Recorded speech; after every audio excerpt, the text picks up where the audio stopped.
ये है आपका वर्मी कंपोस्ट का पूरा क्या है, इसको एरिया बोलते हैं। ठीक है, अलग अलग डब्बा बनाया गया है। एक को फील करते हैं, जैसे रेडी हो जाता है, जैसे उसको पहले भर दिए फिर छोड़ दिए, फिर दूसरा, तीसरा, चौथा, पांचवा, छठवां, सातवां, तो इसको भरते तक वो पहला रेडी हो जाता है। फिर उसको खाली करते हैं, वहां फिर फिलअप करते हैं तो दूसरा रेडी हो जाता है। ये प्रोसेस है।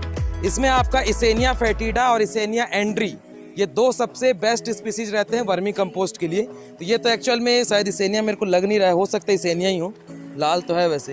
तो इसमें क्या करते हैं, 1 मीटर में, 1 वर्ग मीटर की ना बात की जा रही है, 1 वर्ग मीटर से ज्यादा है। 1 वर्ग मीटर में आपका 1000 से 1500 केंचुए, और अगर आपका डेंस एरिया है तो 2000 तक केंचुए को रखा जाता है। अब आप केंचुआ काउंट कैसे करोगे, तो पॉसिबल तो है नहीं, तो तौला जाता है। एक केंचुए का वजन और उसका एवरेज लेके तौल देते हैं। इसके बाद इसमें लेयरिंग की जाती है। तो वर्मी कंपोस्ट में हमेशा याद रखेंगे क्या क्या यूज किया जाता है। आपका मिट्टी, जिसको खाने दिया जाना है, ठीक है, क्योंकि उसी को खा के वो वर्मी जो कंपोस्ट बनाएगा। अब इसका साइज याद रखेंगे, 240 वर्ग फुट होता है। ठीक है, कितना होता है, 240 वर्ग फुट नहीं यार, क्यूब को क्या बोलते हैं हिंदी में, घन फुट। मतलब लंबाई, चौड़ाई और गहराई, समझ गए। क्यूबिक कैसा होता है, ये उसकी लेंथ है, उसके बाद ये विड्थ है, और ये अंदर जो रहता है वो डेप्थ या उसको गहराई बोला जाता है। अगर यहीं पर कंपोस्ट आ जाए, आपका नॉर्मल जो कंपोस्ट रहता है, इसको नाडेप टाका बोलते हैं, तो ये एक्चुअल में नाडेप टाका का काम करेगा। इसमें क्या रहता है, नाडेप टाके को मैंने बताया था कि एरोबिक रेस्पिरेशन होना चाहिए, मतलब वायवी श्वसन होना चाहिए। तो आपका अगर यहीं पे वर्मी कंपोस्ट के जगह अगर मुझे यहीं पे क्या नाडेप बनाना है, कौन किया था खोज, नारायण राव पंड्री पांडे, महाराष्ट्र के किसान थे।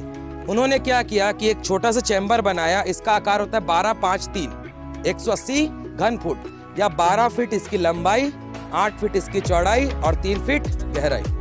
ठीक है, समझ गए। उसके बाद इसमें क्या किया जाता है, 3 लेयरिंग की जाती है। हमेशा याद रखेंगे नाडेप में 3 ही लेयर होगा।